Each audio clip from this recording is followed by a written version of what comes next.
ప్రియమైన స్నేహితులకు నమస్కారం. నేను మీ పద్మావతి.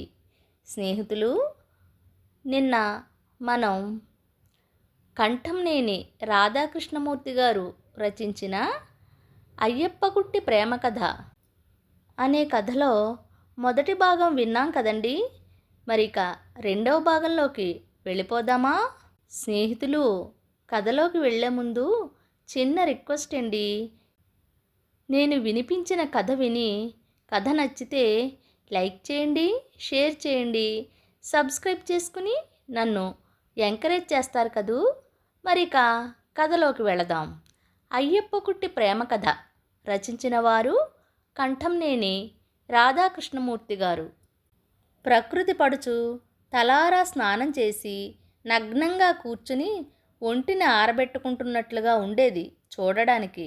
అలాంటి రోజుల్లో ఓ రోజు ఒక విచిత్ర సంఘటన జరిగింది. దాన్ని ఎంత విచిత్రమైనదిగా భావించవచ్చో అంత ఘోరమైనదిగా కూడా చెప్పుకోవచ్చు. ఆ రోజు అయ్యప్పకుట్టి, మనోరమలు నది ఒడ్డున ఒక చోట కూర్చుని మాట్లాడుకుంటున్నారు. నదిలో నీరు నిండుగా అలల్ని రేపుకుంటూ ఉధృతంగా ప్రవహిస్తోంది. వాళ్లకు కొద్ది ఎడంగా పిల్లలిద్దరూ, అతని కొడుకు, ఆమె కూతురు ఒకరి వెంట ఒకళ్ళు పరుగులు పెడుతూ ఆడుకుంటున్నారు. మనోరమ ఆ రోజు తను రాసుకొచ్చిన కవిత్వాన్ని చదువుతోంది. అయ్యప్పకుట్టి అప్లాజ్ చేస్తున్నాడు. అకస్మాత్తుగా ఏదో అయింది. పిల్లలిద్దరూ భయంతో కేకలు పెట్టడం వినిపించింది వాళ్లకు. లేచి చూసేసరికి పిల్లలు నదిలో కొట్టుకుపోతూ, మునుగుతూ, తేలుతూ, అరుస్తుండడం కనిపించింది. అయ్యప్పకుట్టి ప్రాణం ఒక్కసారిగా జల్లుమన్నది. తన ప్రాణం కంటే మిన్న అయిన రవి నీళ్లలో కొట్టుకుపోతున్నాడు. మునుగుతూ, తేలుతూ, నీళ్లు మింగుతూ ఉక్కిరిబిక్కిరి అవుతున్నాడు. ఒక్క ఉదుటున పరుగున వెళ్ళి అయ్యప్పకుట్టి వెనక ముందు చూడకుండా నదిలో దూకేశాడు. అతనికి ఈత బాగానే వచ్చు. బారలు వేస్తూ వాళ్ల వైపుకు సాగాడు. పిల్లలిద్దరూ ఒక దగ్గరలోనే ఉన్నారు. కొడుకుకు ఓ గజం దూరంలోకి వచ్చాక ఆ వేపుకు చేయి జాపపోయిన అయ్యప్పకుట్టికి ఒడ్డు మీద నుంచి ఓ కేక వినిపించింది. అయ్యప్పా! మంత్రముగ్ధుడిలా ఆగిపోయాడు అయ్యప్పకుట్టి. అది మనోరమ స్వరం. ముందు మా బేబీని తీయవు. అందమైన ఆమె కళ్ళల్లో ఆందోళన, భయం. కోమలమైన ఆ సౌందర్య రాశి తనను అర్థిస్తోంది, ఆజ్ఞాపిస్తోంది, వేడుకుంటోంది. ఆ క్షణాన ఒక వికృతమైన నిర్ణయం తీసుకున్నాడు అయ్యప్పకుట్టి. కొడుకు వైపుకు చేయి జాచిన అతను చటుక్కున పక్కకు కదిలి మనోరమ కూతురు వైపు బారలు వేశాడు. పరమదారుణమైన నిర్ణయం అది.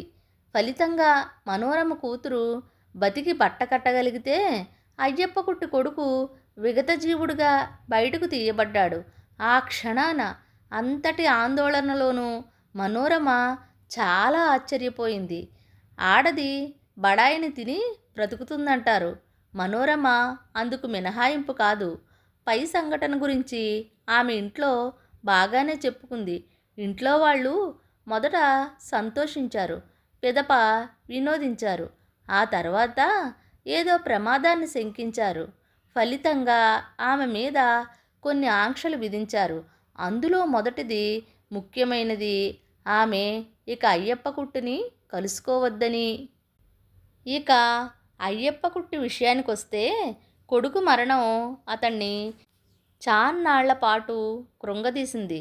తనెంత దుర్మార్గుడు! కొడుకును చేతులారా చంపుకున్నాడు.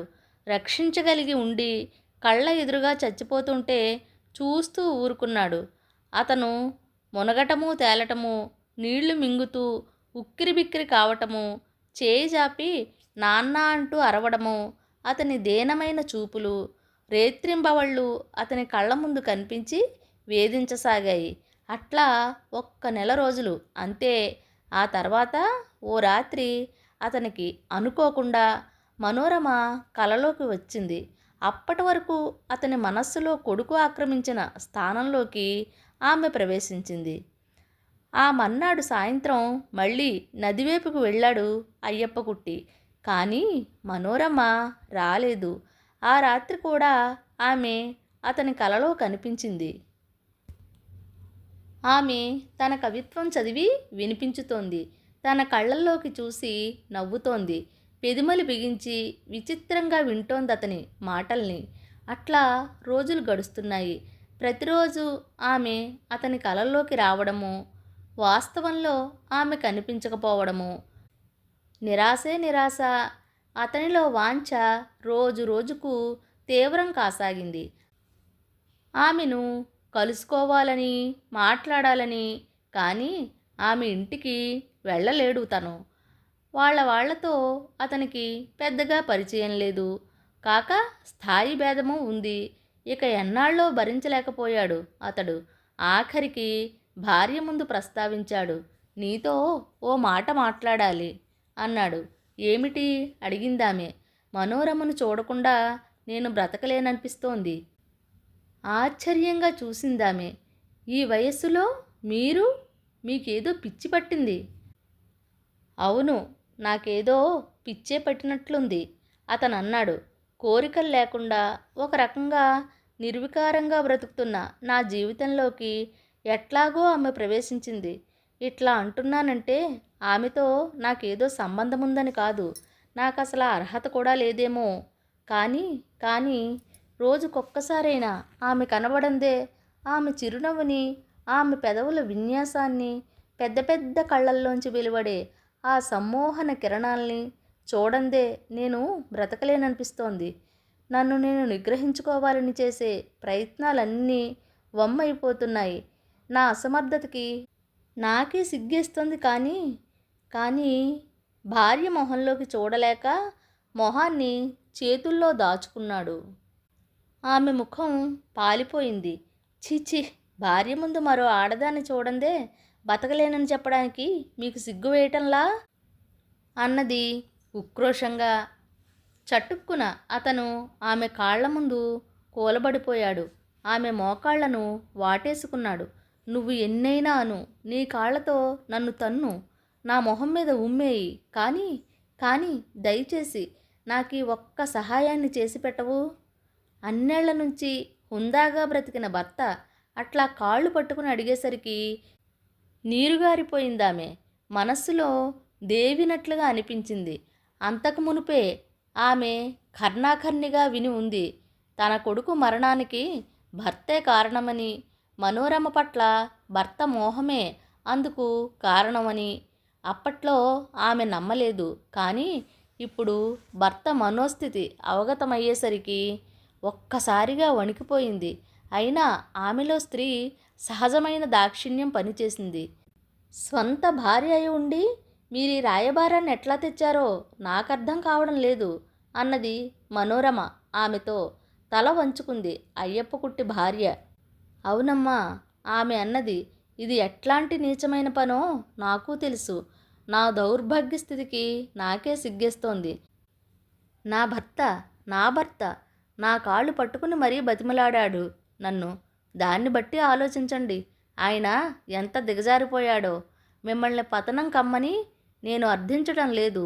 ఒక్కసారి ఆయనతో మాట్లాడండి చాలు. రాత్రింబవళ్ళు ఆయన స్థితిని చూడలేకుండా ఉన్నాను. ఇదేదన్నా దేహ సంబంధమైన వ్యాధి అయితే ఏ డాక్టర్కో చూపించవచ్చు. కానీ ఆయన ఏనాడో ఆత్మహత్య చేసుకుంటాడేమోనని నాకు భయం వేస్తోందమ్మా. అయ్యప్పకుట్టిని ఒక్కసారి కలుసుకోవడానికి ఒప్పుకుంది మనోరమ. ఇంట్లో ఎవ్వరూ లేని సమయాన కబురు చేసిందామె అతని కోసం. వెళ్ళాడు అయ్యప్పకుట్టి. కానీ సూటిగా ఆమె మొహంలోకి చూడలేకపోయాడు. నేరస్తుడిలా ఆమె ముందు నిలబడి ఆమె పాదాల వైపు చూడసాగాడు. ఆమె కుర్చీలో కూర్చుని ఉంది. నిలబడే ఉన్నారు. కూర్చోండి, మరో కుర్చీని చూపిస్తూ అన్నది. కానీ అతను కూర్చోలేదు. చాలాసేపు ఆమె పాదాల వైపు చూస్తూ ఉండిపోయి సడన్గా పాఠం ఒప్పజెప్పుతున్నవాడ్లా గబగబా అన్నాడు. మనోరమ, మీతో నేను వయసులో కానీ అందంలో కానీ ఎందులోనూ తూగలేను. ఆ సంగతి నాకు తెలుసు. కానీ ఒక్కసారి మీ పాదాల్ని ముద్దు పెట్టుకొనివ్వండి నన్ను. అందుకు నేను అనర్హుణ్ణే కావచ్చు. కానీ జీవితాంతము ఈ స్పర్శను, ఈ అనుభవాన్ని గుర్తుంచుకుంటూ బ్రతుకుతాను. నాకు ఈ చిన్న అవకాశాన్ని మాత్రం ఇయ్యి. సన్నగా నవ్వింది మనోరమ. తర్వాత చీర కుచ్చెళ్లను కొంచెంగా పైకి లాక్కుని కుడిపాదాన్ని ముందుకు చాపింది.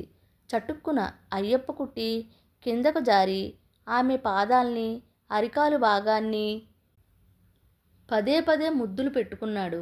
తర్వాత మరో మాటన్నా మాట్లాడకుండా ఇంటికి తిరిగి వచ్చేశాడు. ఇది జరిగాక ఓ 6 నెలలకు హఠాత్తుగా ఏదో పెద్ద జబ్బు చేసి మనోరమ కన్ను మూసింది. ఆ తర్వాత రోజుల్లో రాత్రులు 11 దాటాక రోజు ఓ ఆకారం పెద్ద పెద్ద అంగలు వేసుకుంటూ శ్మశానానికి వెళ్ళేది. తెల్లవారుజామున 3 దాకా ఆ సమాధి వద్ద కూర్చునేది. ఆ తర్వాత వేళ్లాడిపోతూ ఆ ఆకారం ఊళ్ళోకి నడిచి వచ్చేది. ఆ ఆకారం అయ్యప్ప కుట్టి, ఆ సమాధి మనోరమది. వర్షాకాలపు పెద్ద పెద్ద వర్షాలు కానీ, శీతాకాలపు తీవ్రమైన చలులు కానీ అయ్యప్ప కుట్టిని ఏనాడు పై కార్యక్రమాల నుంచి నిరోధించలేకపోయేవి. త్వరలోనే వాతావరణపు ఒడిదుడుకులు అతని శరీరం మీద దెబ్బతీశాయి. జబ్బు పడ్డాడతను. రేపో మాపో అనే స్థితికి వచ్చింది అతని పరిస్థితి. అట్లాంటి రోజుల్లో ఓ రాత్రి అతను భార్యను దగ్గరకు పిలిచాడు. నాదో ఆఖరి కోరిక ఉంది, తీరుస్తావా? చెప్పండి. మనోరమ సమాధి కాళ్లవేపున నన్ను సమాధి చెయ్యాలి. ఏడుస్తూ ఆమె అవతలికి వెళ్ళిపోయింది. మర్నాడు అతను ఆమెను మళ్ళీ అడిగాడు. ఇలా మరో 2 సార్లు. అలాగే చేయిస్తాను అన్నదామె ఆఖరికి పళ్ళబిగువున. నువ్వంటే కాదు, మనోరమ భర్తతోనూ ఆమె మామతోనూ నాకు ఆ వాగ్దానాన్ని చేయించాలి. ఎంత స్వార్థపూరిత అభ్యర్థన, ఎంత వికారపు అభ్యర్థన! ఆమె వెళ్ళి మనోరమ భర్తను ప్రాధేయపడింది. బాబుగారు, ఇది ఎంత అసంబద్ధమైన కోరికో నాకు తెలుసు. కానీ అవతల చనిపోతున్న ప్రాణం ఆయన కోరికను తీర్చినా తీరవలేకపోయినా కోరిక తీరుతుందన్న తృప్తితోనైనా కనీసం ఆయనను వెళ్ళిపోనిద్దాం.